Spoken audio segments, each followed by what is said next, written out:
En Savoie, le village de Saint-Sorlin-d'Arves est méconnaissable, défiguré du jamais vu pour les habitants. Sur place ce matin, Nadia Djbouziane et Camille Bruer.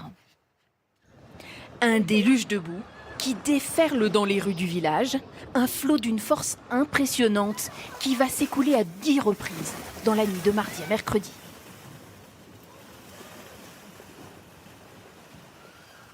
On a eu vraiment une dizaine de vagues. Ça a réussi à boucher les ponts, c'est vraiment impressionnant.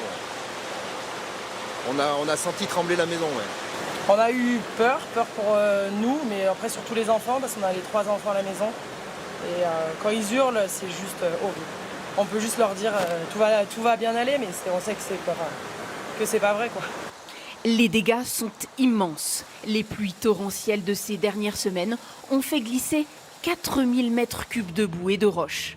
5 pelleteuses, 8 camions et des dizaines de personnes sont à pied d'œuvre pour déblayer les rues, comme Jean-Yves, venu prêter main forte. On a fait hier toute la journée, et puis depuis ce matin, 8h30. Face à la montagne, à la nature, on est impuissant. On ne peut rien faire, on est obligé de subir et de faire avec. L'extrême pression de ce déferlement a défoncé les portes de l'église, laissant place à cet amas de boue. Chez Joël aussi, un mètre de boue s'est infiltré jusque dans l'entrée. Tout ce qu'il faut retenir, c'est l'effroi que ça produit par le bruit. C'est quelque chose de puissant. Ça ressemble à une espèce de magma gluant qui rampe. Et puis derrière, une espèce de lame de flotte, d'eau. Les habitants n'avaient pas connu un tel phénomène depuis 1987.